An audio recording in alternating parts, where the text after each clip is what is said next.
Okay,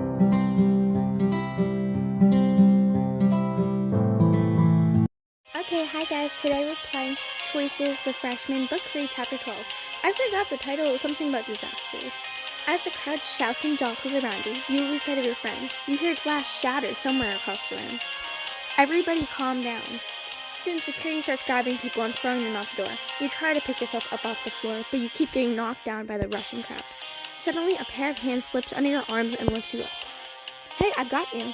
You and Zig shield yourselves from the chaos and make your way to the door. Caitlin briefly locks eyes with you and dashes off stage towards the back door. Outside, you and Zig catch your breath and Caitlin runs towards you from the back of the building, her face red. What the heck was that? She gestures angrily at Zig. Is this to get back at me about Abby? You egged on him just to ruin the show? Shut up, I don't want to hear any excuses. My band might get blacklisted from this venue because of you. Zig puts up his hands and backs away. I'll give you 2 minutes. As soon as Zig leaves, Caitlin rolls towards you with her teeth clenched. Cinnamon, how could you do this to me? Caitlin, it was an accident. Zig just got caught up in the moment and things got a little out of control. A little? He started a darn riot. It's not his fault that things got so crazy. Some guy knocked me down and he was just sticking up for me. Look, I don't care what he was trying to do. What went down was a disaster. You know what? I don't even know why I'm surprised. You've never been interested in supporting me with this band. Okay, if we had another option to break up with Caitlin, I'm gonna do it. She is starting to drive me crazy. Maybe it's because your band is tearing apart our friendship and you won't do anything about it. Oh, so that's what it all comes down to, huh? I'm the bad friend with the mean new group. Last time I checked, your new friend has been punching people out and starting riots, so I don't think you have any business criticizing me. Well, maybe I wouldn't need new friends if my girlfriend would make time for me instead of sucking up to Natasha. When did you get so jealous? Can't I have other female friends without you assuming that I'm cheating on you? Caitlin lets out a sharp breath and crosses her arms. I can't do this. I need some space. I feel like I'm always so wrapped up in my life. When I came out, when I tried to make new friends. For once, I just want to make some of my own choices without your input. Well, maybe you're right. Why don't we just take a little time and see how we feel later? I think that's the best right now. Caitlin turns and walks off, leaving you standing alone on the sidewalk. After a moment, someone taps you on the shoulder. Hey, everything okay? No, Zig, it's not. I'm sorry, Cinnamon. Is there anything I can do? I think you've done enough tonight.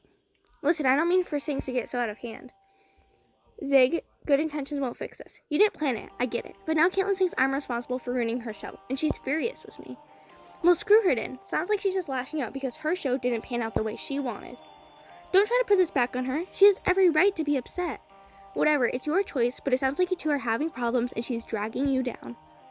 You're the one who told me that working through problems helps people grow closer. Yeah, but not everyone is worth getting close to. Look, you can be mad at me, but it sounds like she's the one who showed her true colors tonight. You find a way to justify everything, don't you? You just twist it all around to suit yourself. Well, I'm tired of it, Zig. If you're going to make bad choices, at least own up to them. Okay then, Judge Judy, why don't you tell me what bad choices I've made? Oh, I don't know. How about punching out Sebastian? I thought he was going to hurt you. So that gives you the right to jump in with your own violent situation? You didn't even know me or Sebastian or anything about the situation, but you had no problem getting into a fight. You were out of line tonight, Zig. Once is a mistake, but I can't help feeling like there's a pattern with you. Fine, if that's the way you see things, then maybe I should just get the heck out of your life. Zig. Zig storms past you. He passes a row of trash cans, then suddenly kicks one over, sending it flying into the street. As Zig disappears around the corner, the rest of your friends emerge from the building. Zach is wiping spilled beer off the front of his jacket. Cinnamon, we thought you were still inside. Did you see what happened to Caitlin? Or Zig? They both made it out okay. Your friends stop short when they see the tears in your eyes. What happened? Is everything okay? Caitlin blew up at me for letting Zig get out of hand, then I blew up at Zig, and now they're both mad at me. How could she even think that? You're not responsible for what Zig does. It's complicated. I guess there's more going on here than I thought. But we're here to support her. Can't you tell her? Guys, I really don't want to keep going over it right now. Then maybe we should just go home? Honestly, I don't think I could handle running into Chris or Caitlin right now. Then what do you want to do? You'll go home. I need to, I don't know, walk around and clear my head. Are you sure you want to be alone right now? I appreciate it, but I just need to think things over. After trudging aimlessly for the streets for a while, you wander into a bar and slump into a back booth with a stiff drink. What a night. You're telling me. Becca slides into the booth next to you. She rests her head back on the leather cushion and sighs solemnly. Great, after everything that's happened tonight, I guess I shouldn't even be surprised to run into you. Whatever, Cinnamon, I'm not really looking for a fight right now. What happened tonight? Ugh, just a whole lot of... You want to talk about it? You let out a long sigh and stare down into your drink. It's just hard when people you rely on let you down. Yeah, I know what you mean. Wait, hang on, are you being nice to me? Hey, let's not make a thing out of this. It's just... Sorry, it's been a weird night for me too. You raise your glass in a toast. To weird nights, then. Becca smiles weakly. So what's up with you tonight? Are you all dressed up for a party? No, really. I've just been out clubbing all night, looking for a distraction, I guess. I found out that my parents are getting divorced. Wow, Becca, I'm sorry to hear that. Is there anything I can do? Look, I know we haven't always been on the best of terms, but if there's some way that I can help... Unless you have a marriage counseling license, I doubt it. I just mean, if you need to talk to anyone, I know I'm probably not your first choice, but I'm here. Tonight must be really messed up if we're both sitting here waving a white flag. Weirdly enough, I actually do feel a little better just telling someone. Glad I could cheer you up a little. You know, you're not so bad, Cinnamon. Okay, now you're scaring me. Becca laughs and you glance down at your phone at the table. Oh, this sucks. Well, okay, I take it back. I hate you, you suck, blah, blah, blah. No, it's not that. I just realized that I missed the last train back to Hartford tonight. So what, I can give you a lift? Really? That'd be great, thanks. If you just drop me off in the parking lot, I can walk back to my dorm. No way I'm letting you wander across campus alone this late at night. Come on, you're spending the night at the sorority. Oh, okay, I guess. Are you good to drive? Yeah, I switched to water like an hour ago. Now let's get out of here. This place is dead. Becca pulls her keys from the purse and you follow her outside. At the sorority house, you settle into a plush chair, while Becca sits on her bed and takes off her shoes. Wow, I like what you've done with the place. Oh thanks. She sighs and absent-mindedly plucks at the bed covers. Are you doing okay? Still just kind of bummed about everything, I guess. You see her eyes shining with tears and she turns her head away. I'm sorry, Becca. I hope it all works out. Yeah, me too. Is there anything here at the sorority you can talk to? I mean, there's Madison, but she spends most of her time with Logan these days. Well, maybe you should tell her that you really need his support right now. I'm sure she'd understand. Yeah. Well, I think I'm ready to call it a night. Okay, I'm feeling kind of tired anyway. Is there a spare bedroom I can sleep in? Let's see. Heather's room is open while she's on leave. Oh, wait, no. Allison took it already. You know what? We're kind of at full capacity here. So why don't you just crash on the couch downstairs? Better than the floor, I guess. You gather your belongings while Becca climbs into bed, turning so her back is towards you. Night, Becca. She doesn't say anything, and you exit her room, quietly shutting the door behind you. Later, you wake up to find all the foyer lights turned on. Outside, the sky is still dark. A glance at your phone reveals the time to be 6:03 a.m. Ugh, someone must have come down for a midnight snack and forgotten to turn the lights off. You rub your eyes and get up, then climb the stairs to the bedroom to see if Becca's awake yet. Standing outside her door, you hear soft sobbing. I should probably leave her alone. Sounds like she needs a moment. You return to the couch but can't fall back asleep. After a few minutes, you gather up your things and leave. After returning to your dorm and taking a long hot shower, you make yourself some coffee in the kitchen. You hear a door open and close and turn to see Chris standing in the hallway. Oh, hey. Hey, what are you doing up so early? He sits down at the dining room table and you let out a sigh. It's a long story. I didn't wake you up, did I? No, I was already up. I couldn't sleep. I was thinking about last night and what you said. Yeah, it's been bothering me too. That wasn't how I wanted things to go, but I'm so upset that you couldn't make time for your friends. I know, and I'm sorry that I acted like you guys weren't important. It's just that this initiative could really... I get it, Chris. You're busy. I've heard this speech before. You know what? Just forget about it. The concert was a disaster anyway. Cinnamon. You storm past him and return to your room, locking the door behind you. You sink into your desk chair, burying your face in your hands. After a while, you take a deep breath. What would Professor Vasquez tell me if he's here now? Cinnamon, why are you sitting around wallowing? This is narrative gold. You boot up your laptop and open your file for Vasquez's book, then scroll to the bottom where a blank page awaits. Ugh, I don't even know where to start. Tentatively, you begin typing. She sat alone in her bedroom, angry at the world. Everything was going wrong. She just wanted someone to be on her side. Your vision blurs as hot tears well up in your eyes, and you close the document without saving. I can't handle this right now. You pull out your phone and begin typing up a text message to James. You wake. I know it's early in California, but I really need to talk to someone. You send the message and lean back in your chair. After a moment, your phone buzzes. Sure thing. Give me 10 minutes and I'll get on video chat. Soon you're filling Jameson on the events of the last hour. So after all that, I just came back to my room and tried to work on Vasquez's book, but I didn't get very far. Well, I can't blame you. After a night like that, I imagine you need some time to process. I guess I should have seen this brewing. Caitlin and Chris growing more distant. Zay getting into trouble. But I'm happy that you're listening this time at least. Yeah, I'm really sorry about last time. I've been feeling rotten about it. But you've got my full attention now. Is there anything I can do to help? Yeah. Do you have any advice for all this drama? It sounds like everyone needs a little time to cool down. But how much time? I feel like I keep waiting to see if things will sort themselves out, but they clearly haven't. Sometimes things have to get worse before they get better. Maybe if... Suddenly you hear a door open on James on the call, and a moment later, Yasmin walks on screen behind him. I'm sorry, James, I didn't realize you were busy. You didn't forget about our meeting with the producers today, did you? Oh no, of course not. This is just kind of a spontaneous last-minute thing. Give me a minute. Hello, Cinnamon. Hope you're well. Just peachy, Yasmin. I'm so sorry, Cinnamon, but I actually do have to get going. It's okay, I understand. I really appreciate you taking the time to talk to me. Tell you what, I actually found something that might cheer you up. I was gonna wait and send it to you, but... He stands up and walks off screen. Then you hear a door open and close. Yasmin regards you coolly. James? Looks like he's gone to get something. Such a loyal little puppy, isn't he? That kind of softness usually gets sucked out of people pretty quickly in Hollywood. I wonder how long he'll last. Listen, Yasmin, I don't know what your game is, but you'd better leave James out of it. Or you'll do what? I'll report you to the Screen Actors Guild. Yasmin raises an eyebrow. Cinnamon, do you even know how SAG works? No, but I've played enough D&D to understand what guilds are. Okay, I don't even know how to respond to that. That's right, I've got you cornered. Oh, Cinnamon, you're almost as cute as James. So innocent and naive. You can mock me all you want, but don't underestimate James. He's smart and talented and passionate about his work. So is everyone else in the movie business. You think that makes him special? I just don't understand why you'd go to the trouble of getting him this deal if you just want to see him fail. I don't want him to fail. I want this movie to be a roaring success, and I'll do whatever I have to for that to happen. What's that supposed to mean? Look, James' play came at a good time. Historical fiction is hot right now, and his story has the skeleton of a good idea. The skeleton?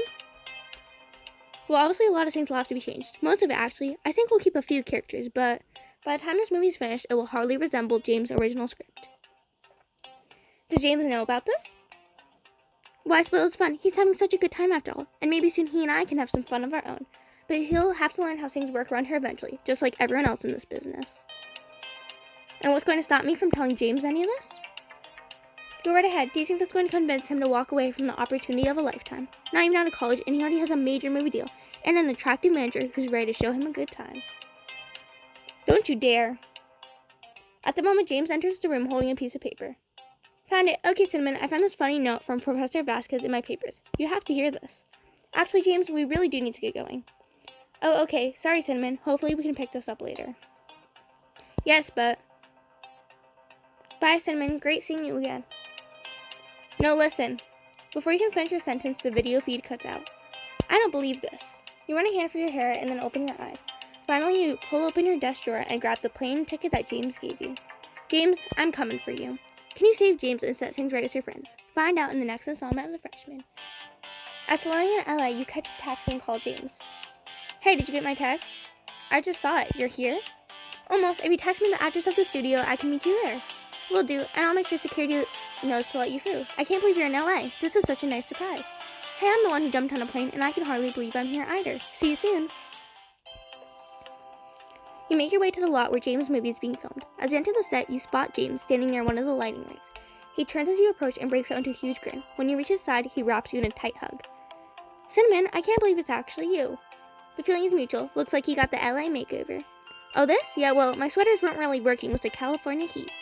I feel that my tank top is the only thing light enough for this warm weather. Well, you look wonderful, as always. You look great, too. I'll admit it's not my usual style, but I'm glad you think it works. Hey, it's never killed anyone to switch up their wardrobe a little. Besides, plaid looks good on you. Funny, Yasmin said the same thing when she gave me this shirt. Wait, Yasmin is picking out clothes for you? I know it sounds a little weird, but appearance matters in Hollywood, and she's got an eye for style. Besides, she said I have enough on my mind without worrying about clothes, too. I see. Where is she, anyway? I think she's out meeting with some exec or another. Hey, why don't I introduce you to the cast? You can see how the movie is coming along. He guides you to the center of the set, where an attractive man and woman are glancing over their scripts. Cinnamon, allow me to introduce you to Ryan Summers and Cassandra Lay, who are playing William and Elizabeth.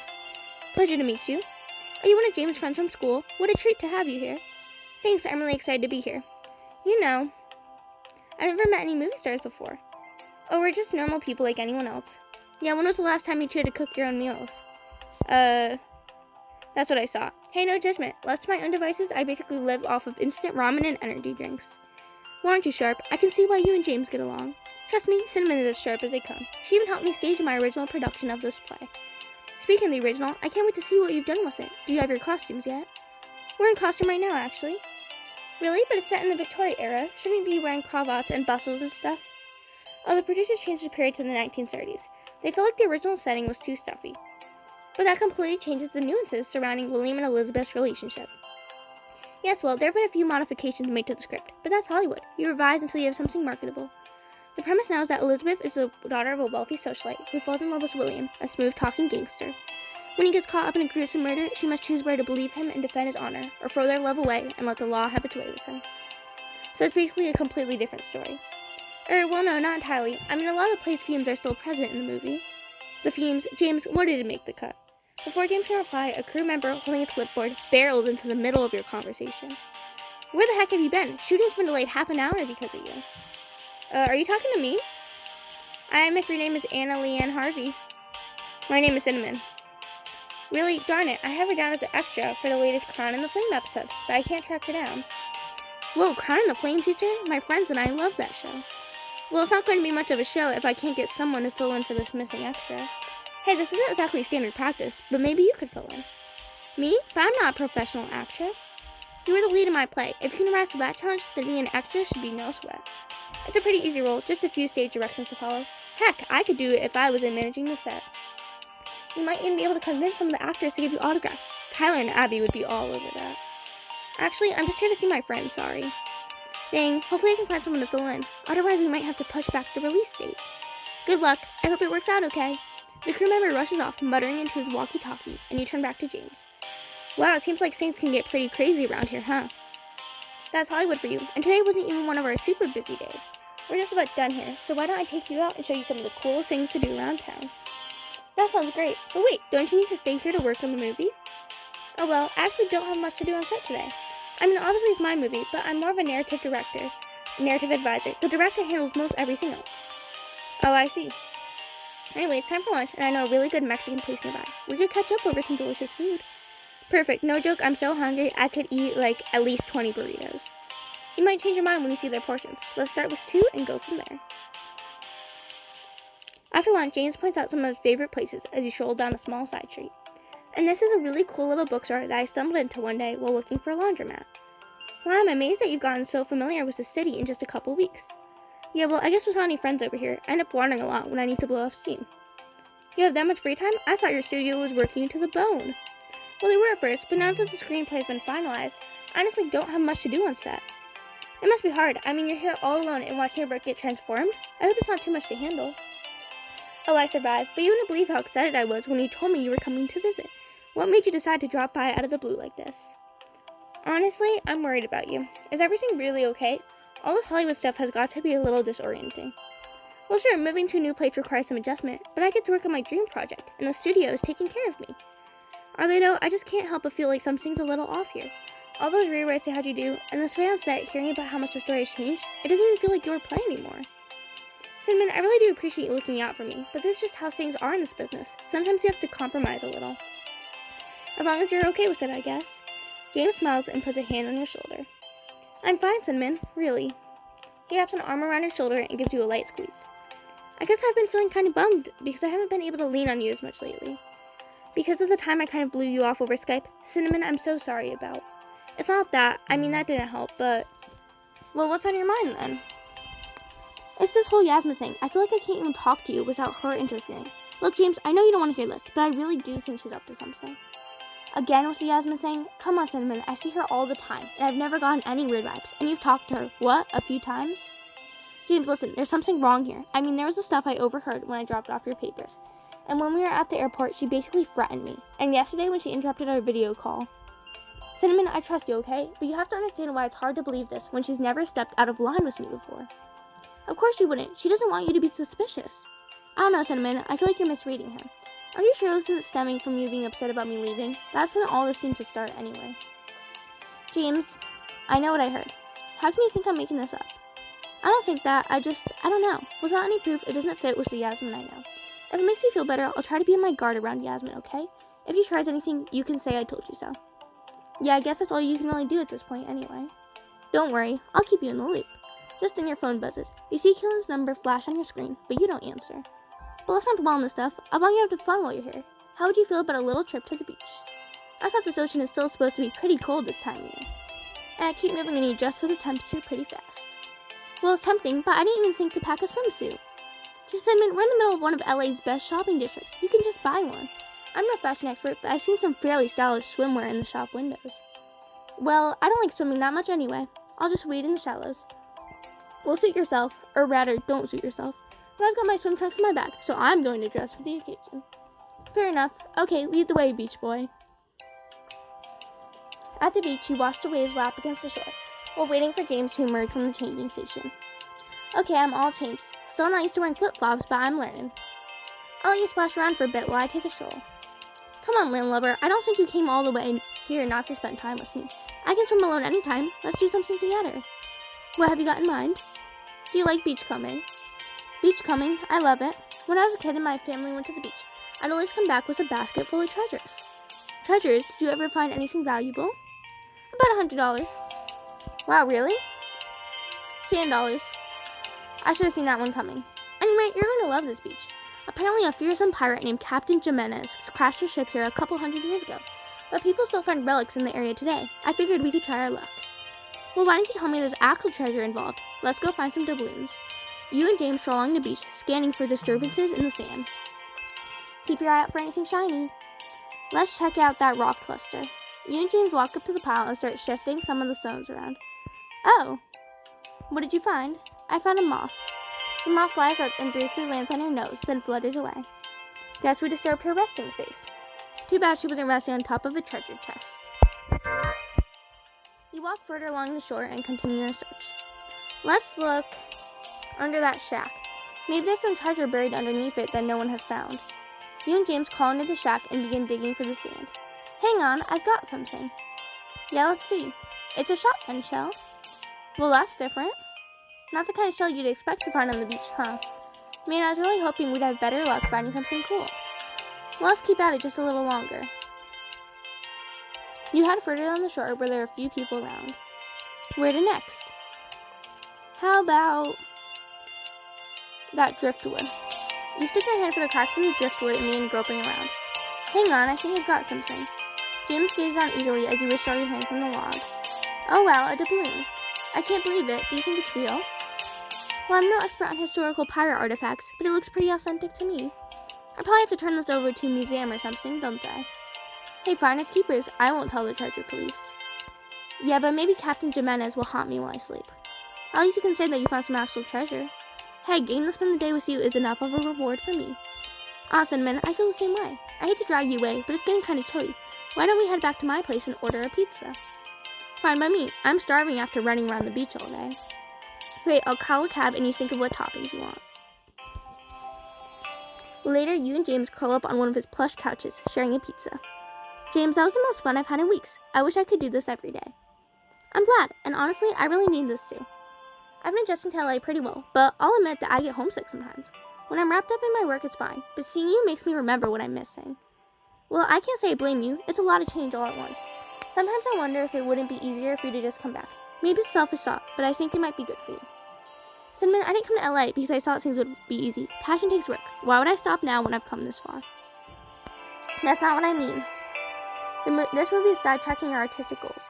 I know exposure is valuable when you're a writer, but do you really want to let the studio turn your work into a predictable Hollywood blockbuster? Your play was so original and beautifully constructed. It deserves to be seen at its best, not in this watered-down version. I appreciate that you're so confident in my work, but writers have to pay their dues. Sure, I may start out without much creative control, but give it a few years and enough hard work, and I'll get to call my own shots. Besides, even when things get tough, I'm not miserable. There are a lot of things I love about LA. The sun, the culture, the proximity to interesting projects. It makes Northbridge look like a quaint village. I get to go to swanky art openings, see exclusive movie screenings, and talk to industry veterans. I'm more inspired here than I've ever been in my life. Maybe it's not so bad that I've stepped out of my comfort zone. I didn't think about it like that. I guess I just really miss you. I'm just happy that you can be here with me now. Hey, I just remembered. I still need to show you that note I found when we were Skyping. James wipes the grease off his fingers and disappears into the bedroom. He returns with a piece of paper. Okay, listen to this. It's from Vasquez. Dear James, I know this is a James, please remind me to put in a request to remove a certain Madison Eckhart from my English 202 class. Her tendency to quote Wordsworth, whom I abhor, is grating on my nerves.